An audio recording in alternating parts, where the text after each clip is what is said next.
How did your twin ruin your life? You need to fail all your classes this semester so I look like the smart sister for college applications, my older sister said, barging into my room with my report card she'd stolen from the mail. I'm not having you graduate with a higher GPA than me. I felt my stomach drop. I'd worked so hard for those grades, staying up until 3 in the morning every night perfecting my essays.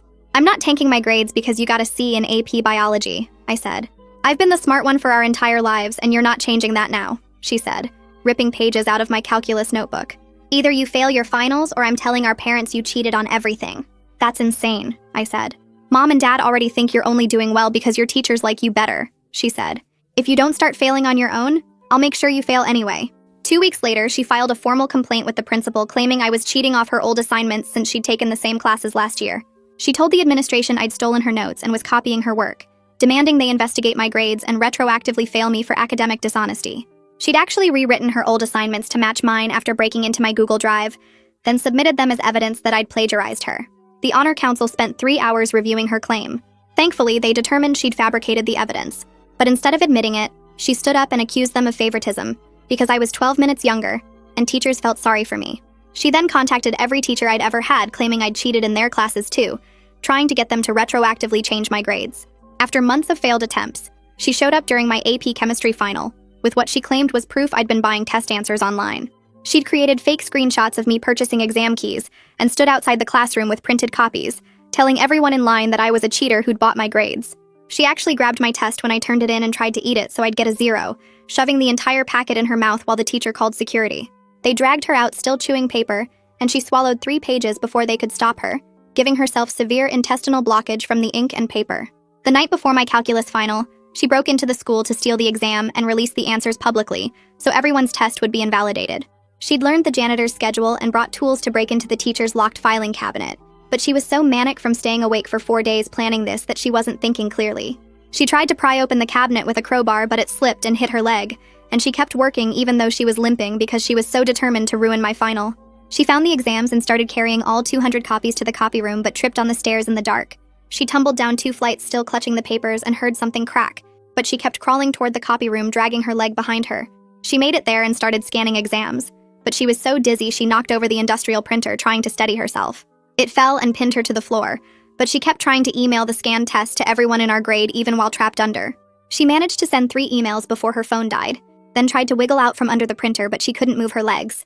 The janitor found her 9 hours later still trapped, and the doctor said she'd damaged her spine so badly from trying to move the machine that she was paralyzed from the waist down. You made me destroy my body because you wouldn't just fail your classes, she told me from the ICU where she was learning she'd never walk again. I'm in a wheelchair forever because you had to be the smart one. My chest felt hollow hearing her blame me, but I still said, you broke into school to steal exams and got crushed by a printer. Your sister is paralyzed because you couldn't let her have this one thing, our mom said while my sister sobbed in her hospital bed. I passed all my finals with perfect scores, but felt sick every time I looked at my grades, knowing my sister would never walk again. My parents made me skip my own awards ceremony where I was supposed to receive valedictorian to sit at her hospital bed during her 5th surgery. They posted constantly about her tragic accident, never mentioning she'd been trying to sabotage my finals, and everyone commented that she was so brave. Our relatives called me selfish for still caring about my grades while my sister was paralyzed, and my guidance counselor suggested I defer my college acceptance because the other students were uncomfortable with what happened. The next morning, I walked into the guidance counselor's office and she was already sitting behind her desk with her phone face up showing notification after notification popping up. She gestured for me to sit down while scrolling through what looked like dozens of emails, her face getting tighter with each one she read. These are all from parents whose kids are going to state next year, she said without looking up from her screen. They're concerned about you being on campus with their children after what happened with your sister. She finally put the phone down and folded her hands on the desk, giving me that look adults give when they're about to suggest something for your own good that's actually for everyone else's comfort. I think deferring your acceptance for a year would be best for everyone involved. My stomach twisted, but I kept my face still while she explained how a gap year would let things calm down and give my family time to adjust to my sister's new reality. I'm not deferring, I told her, and she let out this long sigh like I was being difficult on purpose. She opened her desk drawer and pulled out a form, sliding it across to me with a pen. Then you'll need to sign this liability release stating the school isn't responsible for any incidents that arise from your family situation, affecting your college experience. I picked up the paper and read through all the legal language basically saying if anyone harassed me, or if my sister showed up on campus, or if anything happened related to this situation, I couldn't blame the school. My hand was steady as I signed it and slid it back to her, and she looked surprised that I didn't argue. When I got home, the dining room looked completely different with a hospital bed where our table used to be, and one of those rolling medical carts next to it. Mom was arranging pill bottles and medical supplies on the cart while talking on the phone with someone about delivery schedules for medical equipment. She hung up when she saw me and pulled out a printed schedule from under a stack of papers, holding it out to me with this expectant look. "I've worked out the care schedule for when your sister comes home next week," she said, pointing to all the highlighted blocks with my name on them. "You'll need to be here for her morning routine before school, and then straight home for afternoon therapy, instead of going to that college orientation." I looked at the schedule and saw she'd blocked out my entire summer with caregiving shifts, including the week I was supposed to move into my dorm. I didn't take the paper from her hand, just walked past her to Dad's home office to look for my financial aid paperwork I needed to submit. His desk was covered in medical bills and insurance forms, and when I moved a stack to look underneath, I found my college acceptance letter with "selfish" written across it in red marker. The handwriting was definitely my sister's, even though she'd been telling everyone her hands were too weak to hold a pen since the accident. I took a picture of it with my phone and put the letter in my backpack, then noticed Dad standing in the doorway watching me. "Your mom's right about staying home," he said, but I just walked past him too. The next day, the principal called and asked me to come in for a meeting about managing the narrative around what happened. I sat in his office while he talked about the school's reputation and how the media was starting to pick up the story because someone had leaked details about the break-in. He pushed another form across his desk, this one saying I agreed the school had adequate security and wasn't negligent in any way that contributed to my sister's injury. "We need to present a united front," he said while I read through it. "The school board is concerned about liability issues." Right then, my AP chemistry teacher knocked and came in without waiting for an answer, walking straight to his desk and placing a sealed envelope on it. She looked at me and gave me this small nod like she was trying to tell me something, then left without saying anything. The principal opened the envelope and his face went red as he read whatever she'd written, then he folded it up and put it in his desk drawer. "Sign the form and we can move forward," he said, but his voice was different now, less confident. I signed it because I wanted to leave, and as I walked out, I saw 3 other teachers standing in the hallway watching me go. 2 days later, an official letter came from the Honor Council with their seal on it, stating they'd found no evidence of academic dishonesty in any of my work, and confirming my grades were earned legitimately. The principal called within an hour of it being delivered, asking if I could come back in to discuss the letter. This time he seemed nervous, tapping his pen on his desk while he talked. "Publishing this letter might inflame tensions in the community," he said. "Your sister is dealing with enough without people taking sides on this issue." He suggested I keep the letter private for my sister's sake, but I could tell he was really worried about the school looking bad for not catching her false accusations sooner. That night, I was doing homework when my phone started blowing up with notifications from social media. My sister had posted a picture of herself in her hospital bed with machines around her and a caption about learning to forgive the person who put her there.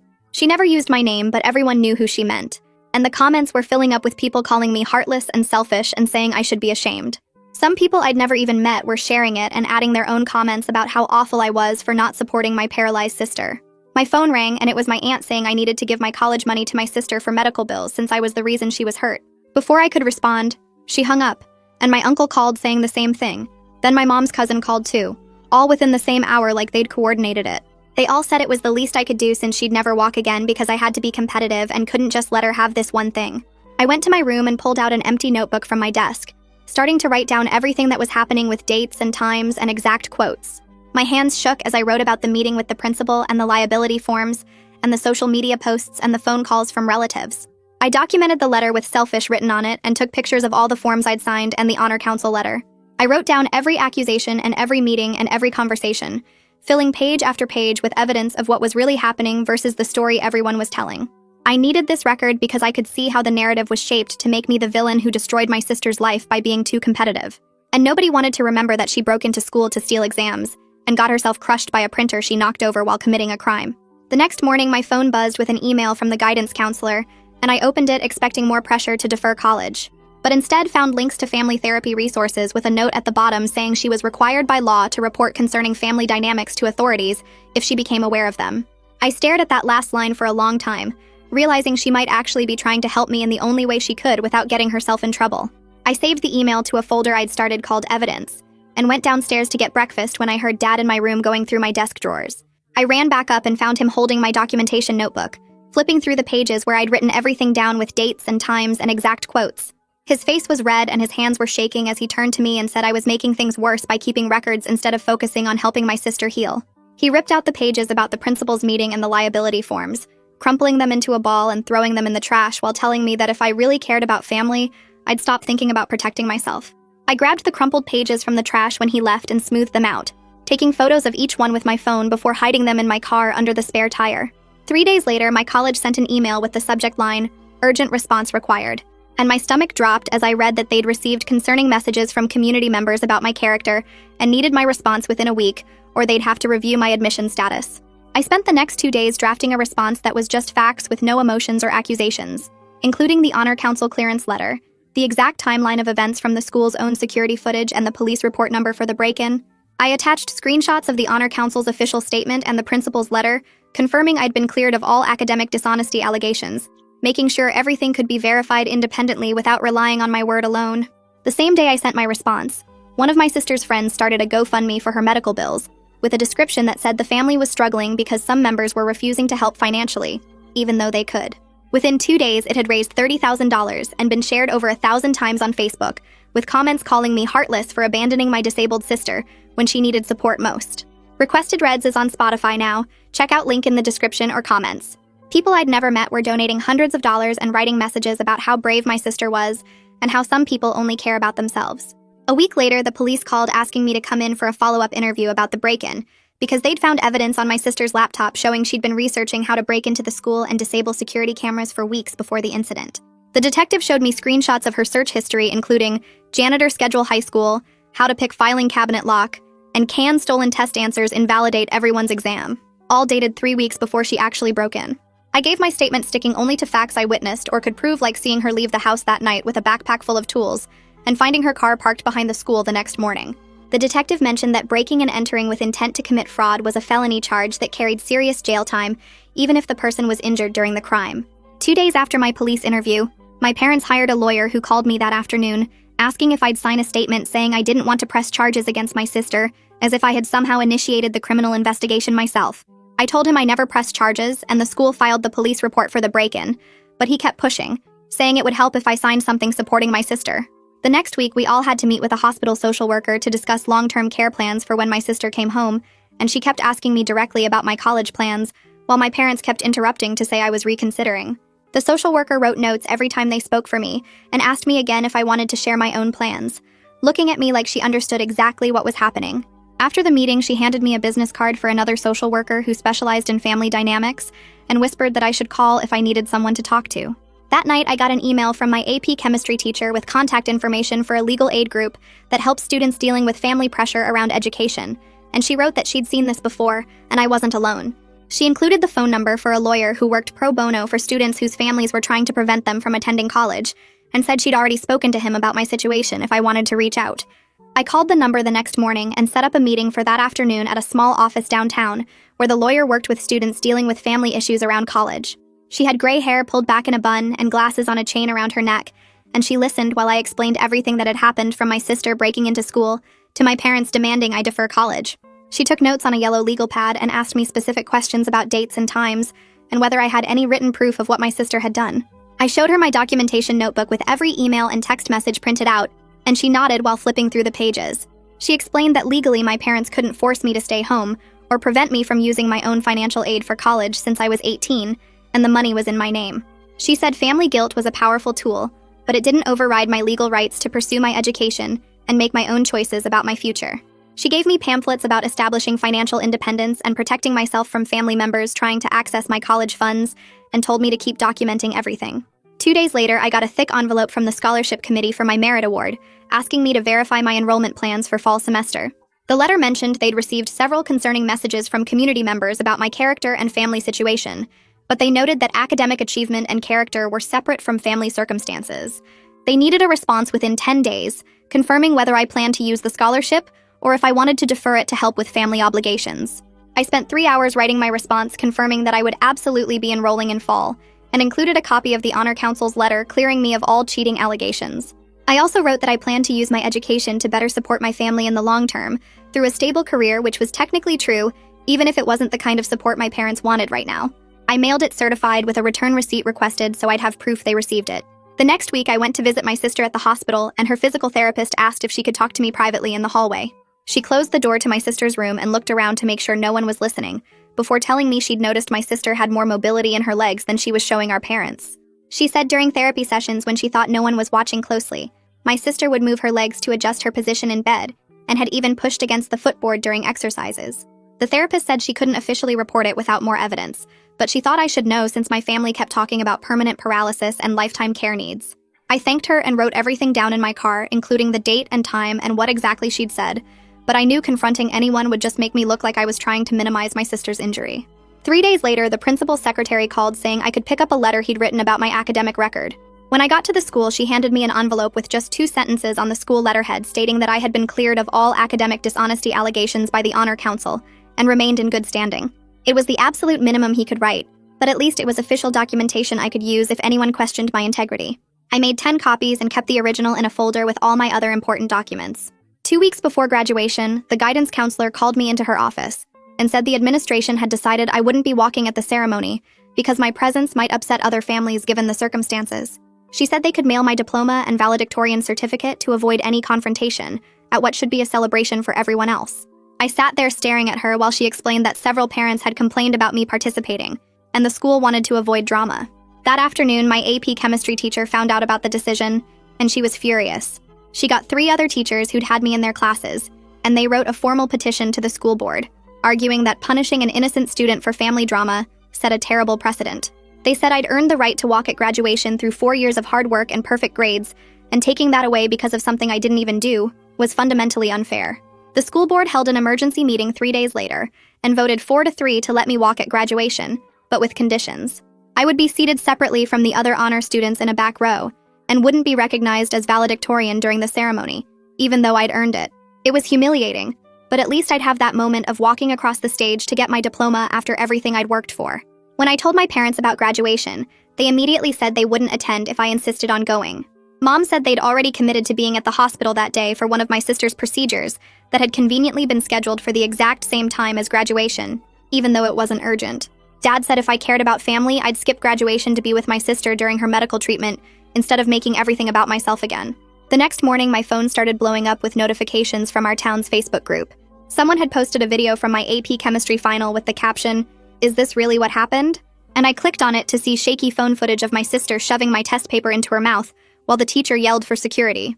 The video showed her cramming page after page between her teeth while students backed away from her, and you could hear someone saying, "What is wrong with her?" as she chewed frantically on my answers.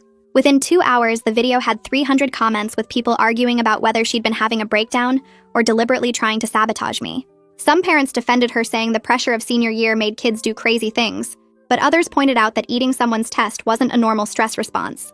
My sister posted from her hospital bed an hour later, claiming the video was edited and taken out of context. She said she'd been having a panic attack that I should have recognized as her sister and helped her through instead of letting security drag her away. Her post got even more shares than the video, with people calling me heartless for not defending her mental health struggles. The morning of graduation, I put on my cap and gown alone in the living room since my parents had already left for the hospital. I drove myself to the school and parked in the back lot where I wouldn't have to walk past any families taking photos together.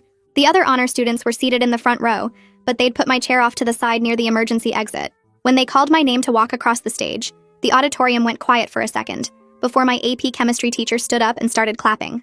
About half the audience joined her standing ovation while the other half stayed seated and silent.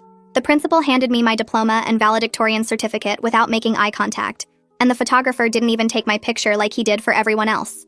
The salutatorian gave a speech about overcoming adversity and staying strong when people doubt you, and everyone knew she was talking about me even though she never said my name.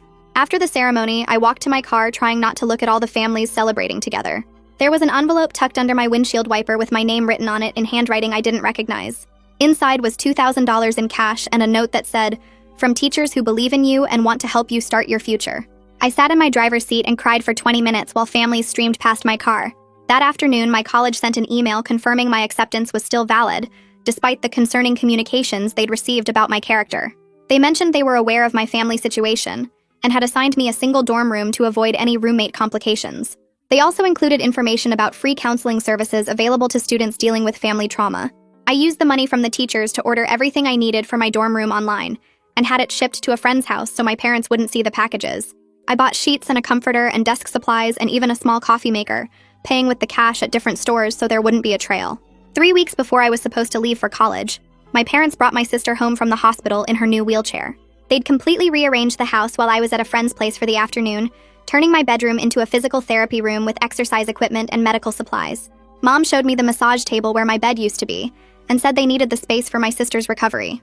My clothes had been moved to boxes in the garage and my desk was gone completely. That night, I slept on the couch with my pillow and a throw blanket while my sister got the master bedroom because it was easier for her wheelchair. I kept all my college supplies locked in my car trunk and would sit in the parking lot of the grocery store to fill out my housing forms on my phone. Every morning, my parents would ask when I was going to come to my senses about college. Dad said real family members don't abandon each other when medical bills are piling up and someone needs full-time care. Mom printed out articles about gap years and left them on the kitchen counter with parts highlighted about how taking time off helps students mature. They'd already told the neighbors I was staying home to help with my sister's care, and people kept stopping me to say how wonderful it was that I was putting family first. My sister would wheel herself into the living room whenever I was on the couch and practice her physical therapy exercises while talking about how much pain she was in. She'd drop things on purpose and then struggle to reach them, waiting to see if I'd help or just watch her suffer. When I didn't immediately jump up, she'd tell our parents I was being cruel to her on purpose. The next morning, I called the legal aid number my AP chemistry teacher had given me and made an appointment for that afternoon. The lawyer's office was in a strip mall between a nail salon and a tax place, and she had stacks of papers covering every surface when I walked in. She looked at my financial aid documents and started marking them with sticky notes, explaining that my parents could legally redirect my funds if I wasn't careful since I was still 17 for another month. She'd seen this happen dozens of times where parents claimed their kids' education money for other expenses, and the students couldn't do anything about it. We spent 2 hours filling out forms to protect my scholarships and federal aid, and she had me sign papers that would kick in the day I turned 18.